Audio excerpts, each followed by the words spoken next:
मुख्यमंत्री योगी आदित्यनाथ ने लखीमपुर खीरी का दौरा किया और दिवंगत विधायक अरविंद गिरी को श्रद्धांजलि दी।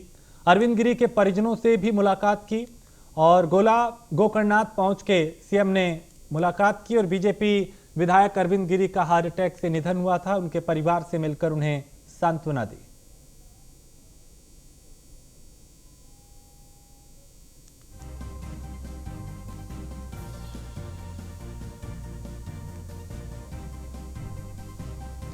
तो सीएम योगी ने वो लखीमपुर गए और यहां पे दिवंगत विधायक के परिवार से मुलाकात कर उन्हें सांत्वना दी और अरविंद गिरी के परिजनों से मुलाकात की।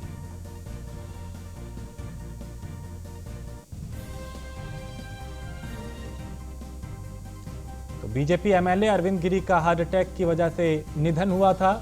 आज मुख्यमंत्री उनके घर पहुंचे, उन्हें श्रद्धांजलि दी, परिवार से मुलाकात की, परिवार को सांत्वना दी।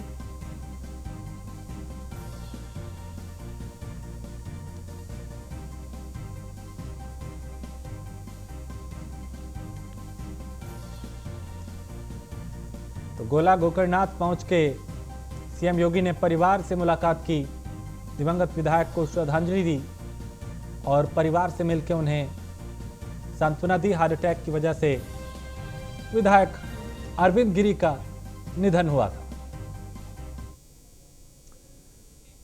पंडित गोविंद बल्लभ पंत की जयंती पे मुख्यमंत्री योगी आदित्यनाथ ने उन्हें श्रद्धांजलि अर्पित की। मुख्यमंत्री ने लोक भवन में भारत रत्न पंडित गोविंद बल्लभ पंत की पावन 135वीं जयंती पे लखनऊ में उनके चित्र पे पुष्प अर्पित कर उन्हें नमन किया, उन्हें श्रद्धांजलि दी। और मुख्यमंत्री ने कहा कि आपकी कर्मठता, राष्ट्रनिष्ठा और संगठन क्षमता हम सभी के लिए प्रेरणादायक है।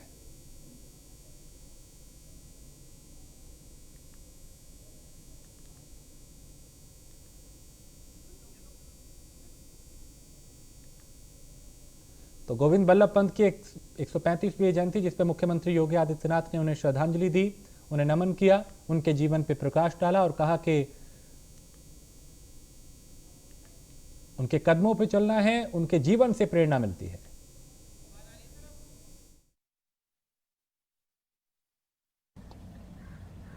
भारत के पूर्व गृह मंत्री पंडित गोविंद बल्लभ पंत जी का आज 135वां पावन जयंती है। मैं इस अवसर पर भारत माता के इस महान सपूत को समाज और राष्ट्र के लिए किए गए उनके योगदान के लिए स्मरण करते हुए प्रदेशवासियों की ओर से उन्हें विनम्र श्रद्धांजलि अर्पित करता हूं। पंडित गोविंद बल्लभ पंत जी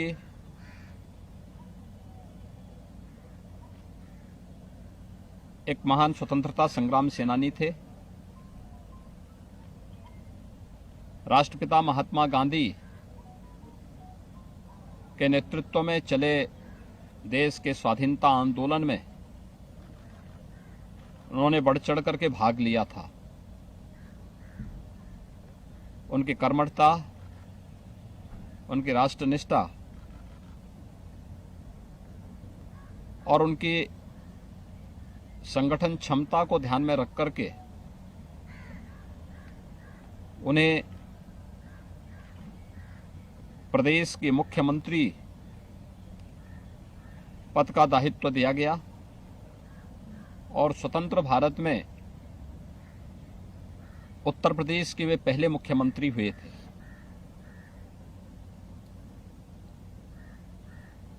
तत्पश्चात उन्हें भारत के गृह मंत्री के रूप में भी कार्य करने का अवसर प्राप्त हुआ। आज उनकी 135वीं पावन जयंती है। स्वतंत्र भारत के पहले उत्तर प्रदेश के मुख्यमंत्री के रूप में, गृह मंत्री के रूप में प्रदेश और देश की उन्होंने जो सेवा की, उत्तर प्रदेश को विकास का जो मॉडल उन्होंने उस समय देने का प्रयास किया था, इसके लिए उन्हें स्मरण करते हुए मैं प्रदेशवासियों की ओर से उन्हें विनम्र श्रद्धांजलि अर्पित करता हूं।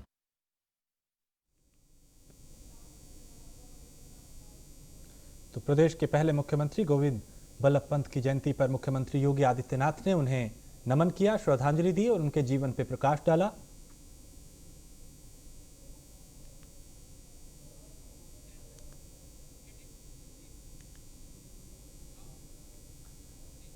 और डिप्टी सीएम केशव प्रसाद मौर्य बांदा में नूतन बाल गणेश महोत्सव कार्यक्रम में शिरकत करने पहुंचे, जहां उन्होंने अखिलेश यादव पर जमकर निशाना साधा और केशव प्रसाद मौर्य ने कहा कि अखिलेश यादव बिना पानी की मछली की तरह सत्ता के लिए तड़प रहे हैं और ये उनकी तड़प अभी 25 साल खत्म नहीं होगी।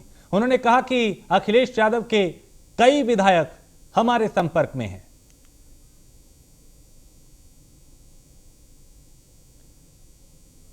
तो डिप्टी सीएम केशव प्रसाद मौर्य जो लगातार बयानबाजियां कर रहे हैं, अखिलेश यादव पर निशाना साध रहे हैं, समाजवादी पार्टी पे वार कर रहे हैं और यहां पे भी उन्होंने कहा कि समाजवादी पार्टी के कई विधायक हमारे संपर्क में हैं। इससे पहले भी उन्होंने इस तरह की बात कही थी।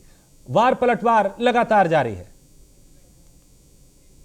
सरकार चला रही है, उनको श्री अखिलेश यादव जी की जरूरत नहीं है। दूसरा, अखिलेश यादव जी की पार्टी के अधिकतम विधायक हमारे संपर्क में, वो भाजपा में आना नहीं है। अखिलेश यादव लोग दूसरी पार्टी में रहते हैं, पानी से निकली हुई मछली की तरह सत्ता के लिए तड़प रहे हैं और उनकी तड़पन अभी 25 साल समाप्त नहीं। और अंबेडकर नगर में पार्टी के कार्यक्रम में शामिल होने पहुंचे सुभाषपा के अध्यक्ष ओम प्रकाश राजभर ने अखिलेश यादव और डिप्टी सीएम केशव प्रसाद मौर्य के ट्विटर वॉर पे प्रतिक्रिया दी। उन्होंने कहा कि पिछड़ों को किसी की फिक्र नहीं है, सब आपस में लड़के समाज का नुकसान कर रहे हैं। ये लोग चाहे ट्विटर पे लड़ें, चाहे फेसबुक पर या फिर जुबान से लड़ें, सही लड़ाई लड़ने की हिम्मत कोई नहीं जुटा पा रहा।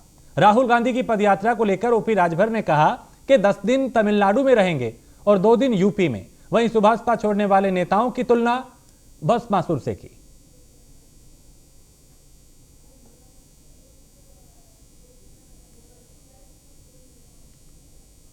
जैसे आपने देखा होगा कि जब शंकर भगवान ने भस्मासुर को आशीर्वाद दिया, कि शंकर भगवान से कहा कि आशीर्वाद वरदान मांगा, तो शंकर भगवान ने कहा कि जाओ तुम जिसके ऊपर हाथ रखोगे वो जल के भस्म हो जाएगा। तो शंकर भगवान ने भस्मासुर को आशीर्वाद दिया, तो भस्मासुर शंकर भगवान को दौड़ा लिया। तो जिसको हम लोग नेता बनाए, जमीन से उठा करके इस ऊंचाई तक पहुंचाए, और आज मुझे तकलीफ है, लेकिन सबसे बड़ी तकलीफ इस बात की है कि जिस झंडे और टोपी के दम पर विधानसभा का चुनाव लड़ा, मुख्तार अंसारी के खिलाफ 6000 वोट से हारा वो व्यक्ति लोकसभा का चुनाव लड़ा, अपना पैसा लगाया और उसी झंडे टोपी के बल पे वो आदमी राष्ट्रीय उपाध्यक्ष की संज्ञा देता कि मैं राष्ट्रीय उपाध्यक्ष था।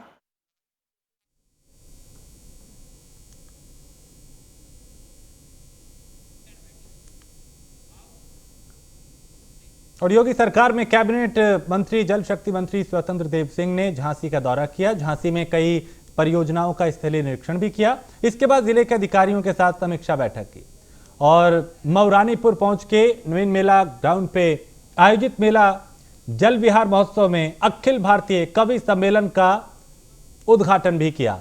इस दौरान स्वतंत्र देव सिंह ने कहा कि जिस तरह से देश भारत के प्रधानमंत्री नरेंद्र मोदी के नेतृत्व में आगे बढ़ रहा है, ठीक उसी तरह से उत्तर प्रदेश को उत्तम प्रदेश बनाने के लिए योगी आदित्यनाथ भी लगातार अथक प्रयास कर रहे हैं।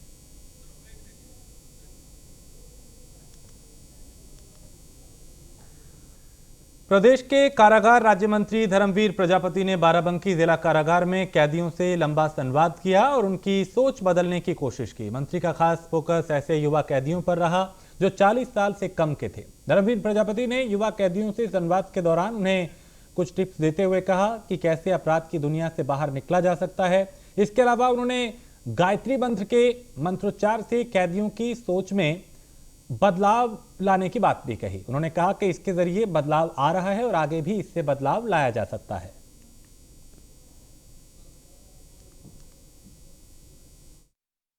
मैंने शुरुआत में जब जेलों का दौरा किया और जब जानना चाहा कि युवाओं की संख्या क्या है, तो 40 साल के अंडर 80% युवा हमारे जेल में है।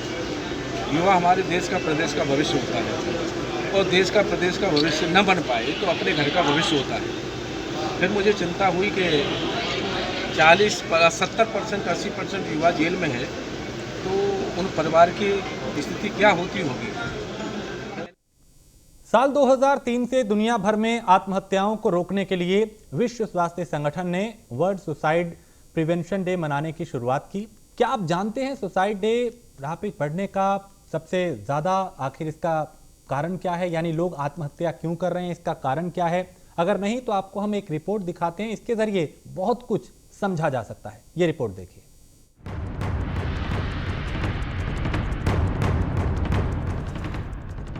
आगे बढ़ने की चाह में भाग रही जिंदगी में समस्याएं बहुत हैं, लेकिन कहते हैं ना, संघर्ष ही तो जिंदगी का नाम है।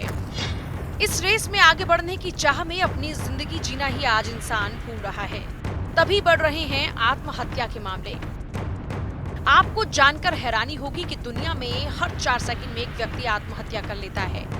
आत्महत्या की बढ़ती प्रवृत्ति के कारण साल 2003 से दुनिया भर में आत्महत्याओं को रोकने के लिए विश्व स्वास्थ्य संगठन ने वर्ल्ड सुसाइड प्रिवेंशन डे मनाने की शुरुआत की। पूरे विश्व में इस कार्यक्रम की शुरुआत की प्रमुख वजह थी विश्व में तेजी से बढ़ती आत्महत्या की प्रवृत्ति पर रोक लगाना। एनसीआरबी के आंकड़ों के मुताबिक पेशे या करियर से संबंधित समस्याएं, अलगाव की भावना, दुर्व्यवहार, हिंसा, पारिवारिक समस्याएं, मानसिक विकार, शराब की लत और वित्तीय नुकसान देश में आत्महत्या की घटनाओं के मुख्य कारण हैं। हर साल पूरी दुनिया में 8 लाख लोगों की मौत आत्महत्या के कारण होती है। इनमें से 1,35,000 आत्महत्या का आंकड़ा भारत का है। भारत में साल 1987 से 2007 के बीच आत्महत्या की दर में जबरदस्त उछाल आ चुका है। पहले जहां ये दर 7.9 प्रति 1 लाख थी, अब वही दर बढ़कर 10.3 प्रति लाख हो चुकी है। भारत में 2020 में आत्महत्या के ही कुल 1,53,052 मामले दर्ज हुए, जबकि 2021 में 7% ज्यादा कुल 1,64,033 मामले दर्ज हुए। आंकड़ों के मुताबिक आत्महत्या की दर में 6.2% की वृद्धि हुई। आत्महत्या से बचाव और कारण पर बातचीत में यशोदा हॉस्पिटल की मनोविज्ञान विशेषज्ञ डॉक्टर प्रीति शर्मा क्या कहती हैं, सुनिए।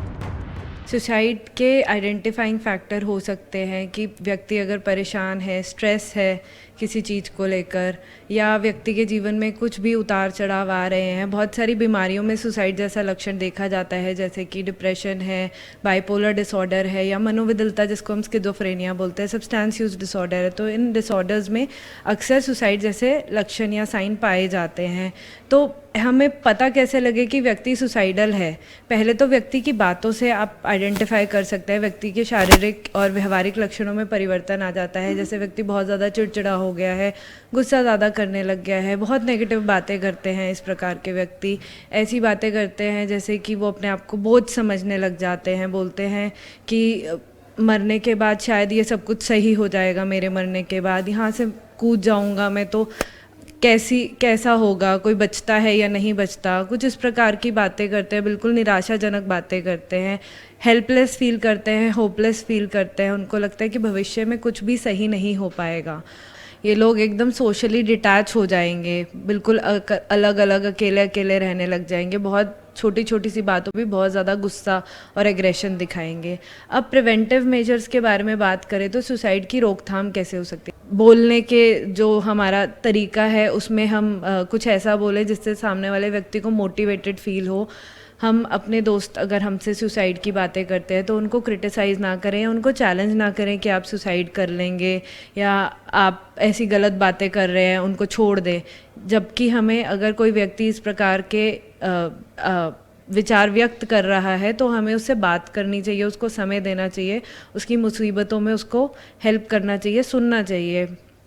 और इसके अलावा अगर कोई व्यक्ति डिप्रेशन से जूझ रहा है या अन्य मानसिक बीमारियों से जूझ रहा है तो आप उनको मनोरोग विशेषज्ञ के पास लेकर जाएं, किसी काउंसलर के पास लेकर जाएं जहां पे उनकी बीमारी का इलाज एवं उपचार हो पाए।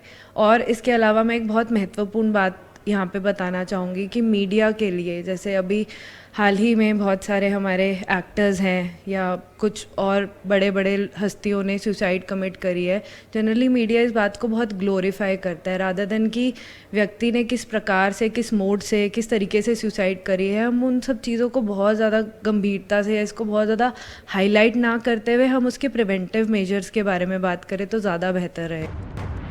जब भी आत्महत्या का विचार मन में आए तो आप किसी अपने से बात कीजिए, किसी बेहतर माहौल में जाइए और लोगों की बात सुनिए, उसे समझिए। कभी कभी कुछ बोल देना और सुन लेने से ही दिल का बहुत भारी बोझ हल्का हो जाता है। खुद के लिए मजबूती के साथ खड़े रहें और ध्यान रहे, कोई भी समस्या या दर्द आपके जीवन से बड़ा नहीं हो सकता। न्यूज़ वन इंडिया के लिए पूजा यादव की रिपोर्ट।